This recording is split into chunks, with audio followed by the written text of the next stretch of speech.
Hello friends, welcome back to my YouTube channel magic of cooking. तो friends, आज के चले एसेছি সজনা ডাঁটির একটা খুবই টেস্টি রেসিপি নিয়ে।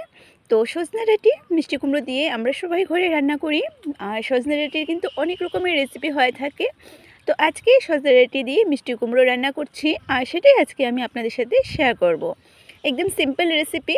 তো সাথে থাকুন আর ভিডিওটি শেষ পর্যন্ত দেখতে থাকুন, আশা করি ভালো লাগবে। সজনে ডাঁটির এই রেসিপিটা করার জন্য এখানে আমি পরিমাণ মতো সজনে ডাঁটি মিষ্টি কুমড়ো দুটোকেই কেটে নিয়েছি, আর শেরগুলোকে সজনে ডাঁটি থেকে আমি ছাড়িয়ে নিয়েছি ঠিক এইরকম করে, আর কেটে ধুয়ে নিয়েছি। এর মিষ্টি কুমড়োটাকেও ঠিক একই রকমভাবে আমি কেটে ধুয়ে নিয়েছি। মিষ্টি কুমড়োটাকে আমি এইরকম করে কেটেছি, আপনারা চাইলে আরও ছোটো ছোটো করেও কেটে নিতে পারেন। তো চলুন আমরা এবারে আর কোথায় না বাড়িয়ে মিষ্টি কুমড়ো দিয়ে সজনে ডাঁটির এই রেসিপিটা, চটচড়ি রেসিপিটা দেখে নেব। আর যা উপকরণ লাগছে সবগুলো আমরা এক এক করে রান্নার সময় দেখে নেব। তো দেখুন, এখানে সবার প্রথমে নিয়েছি কিছুটা আদা কুচি, খুবই অল্প পরিমাণে নিয়েছি, আর নিয়েছি বেশ কয়টা কাঁচা লঙ্কা। রান্নাটা পুরোপুরি আমি কাঁচা লঙ্কা দিয়ে করব, সামান্য লঙ্কাগুলো দিলে দেওয়া যায়। তো এবারে আমরা প্রথমে কড়াইটা বসিয়ে দেব। কড়াইটা ভালো করে গরম হওয়ার পর দিয়ে দিচ্ছি সাদা তেল। এবারে তেলটাকে ভালো করে গরম করে নেব। আর আমি আজকের রান্নাটা সাদা তেলেই করছি, আপনারা চাইলে কিন্তু এখানে সর্ষের তেল দিয়েও কিন্তু রান্নাটা করতে পারবেন। তেলটা গরম হওয়ার পর ফোড়নটা দিয়ে দিচ্ছি। ফোড়নে দিয়ে দিলাম দুটো তেজপাতা, দুটো শুকনো লঙ্কা আর কালো জিরে। এবার ফোড়নটাকে হালকা ভেজে নেব। ফোড়নটা ভাজা হয়ে গেছে, দেখতেই পাচ্ছেন। এবারে এখানে আমি দিয়ে দিচ্ছি কেটে রাখা সজনে ডাঁটিগুলো।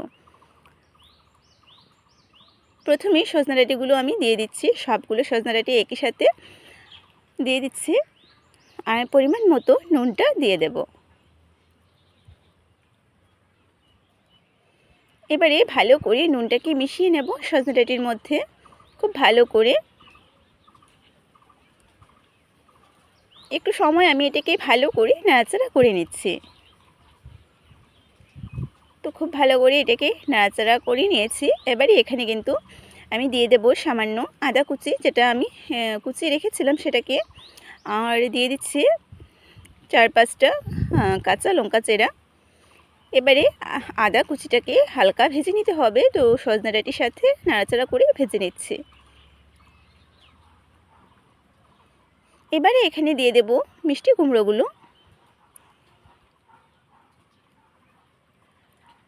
পরিমাণ মতো নুনটা দিয়ে দেব। এবারে আবারও এটাকে নাড়াচাড়া করব। এটাকে খুব ভালো করে নাড়াচাড়া করে নিচ্ছি। সজনে ডাঁটি আর মিষ্টি কুমড়ো দুটোকে খুব ভালো করে নাড়াচাড়া করে তারপরে এখানে আমরা মশলা অ্যাড করব। এই রান্নায় তো খুব একটা বেশি মশলার প্রয়োজন পড়ে না। তো সামান্য হলুদের গুঁড়ো দিয়ে দিচ্ছি, ধনে গুঁড়ো, আর দিয়ে দেব জিরে বাটা। এবারে এখানে অল্প জল দিয়ে দিচ্ছি, আর জলটা দিয়ে সবজির সাথে মশলাগুলোকে ভালো করে কষিয়ে নেব। খুব ভালো করে একটু নাড়াচাড়া করে নিতে হবে। তো এইভাবে এটাকে এবারে আমি একটু নাড়াচাড়া করব, আর গ্যাসের আঁচটাকে একদম মিডিয়াম আঁচে রেখে আমি এটাকে মিশিয়ে নিচ্ছি। খুবই সহজ রান্নাটা, আর রান্নাটার মধ্যে কিন্তু রান্না অলরেডি হয়ে গেছে। এখানে আর অন্য উপকরণ আছে না, জাস্ট এটাকে ঢেকে রাখবো। দেখুন, 2 মিনিট এটাকে ঢেকে রেখেছিলাম ভালো করে একটু নাড়াচাড়া করে। আর মশলাটা দেখুন খুব ভালো করে কিন্তু মিশে গেছে সবজির সাথে।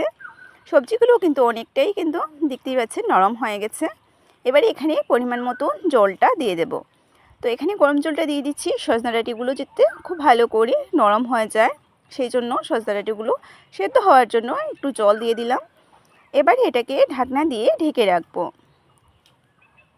ঢাকনা দিয়ে ঢেকে আমি 5 থেকে 6 মিনিটের মতো এটাকে রান্না করে নিচ্ছি।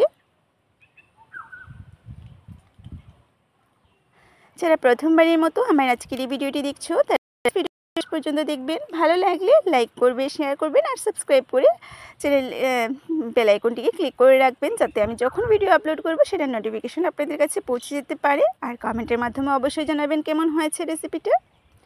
তো দেখুন বন্ধুরা, আমার কিন্তু আজকে এই সজনে ডাঁটি দিয়ে মিষ্টি কুমড়োর এই রেসিপিটা তৈরি। খুব ভালো করে ঝোলটা ফুটে এসেছে, আর ডাঁটিগুলোও কিন্তু নরম হয়ে গেছে। এবারে আমি একটা পাত্রের মধ্যে নামিয়ে নিচ্ছি। তো দেখুন বন্ধুরা, আমার আজকের এই সজনা ডাঁটির রেসিপিটা তৈরি। তো আজকের এই রেসিপিটা কেমন হয়েছে কমেন্ট করে অবশ্যই জানাবেন। ভালো লাগলে লাইক করে শেয়ার করবেন, সাবস্ক্রাইব করে পাশের বেল আইকনটিতে ক্লিক রাখবেন। আর কমেন্টের মাধ্যমে অবশ্যই জানাবেন আজকে আমার এই রেসিপিটা কেমন হয়েছে। খুবই সহজ রেসিপি আজকে আমি আপনাদের সাথে শেয়ার করলাম। সজনা ডাঁটির অনেক রেসিপি আছে আর আমার চ্যানেলেও অনেক রেসিপি আপলোড করা আছে, আপনারা চাইলে সেইগুলো দেখে নিতে পারেন। তৈরি হয়ে গেল আমার আজকের রেসিপি। তো আবার আসবো আপনাদের সামনে এইরকম নতুন নতুন রেসিপির সাথে। সবাই ভালো থাকবেন, সুস্থ থাকবেন। Tata, bye bye.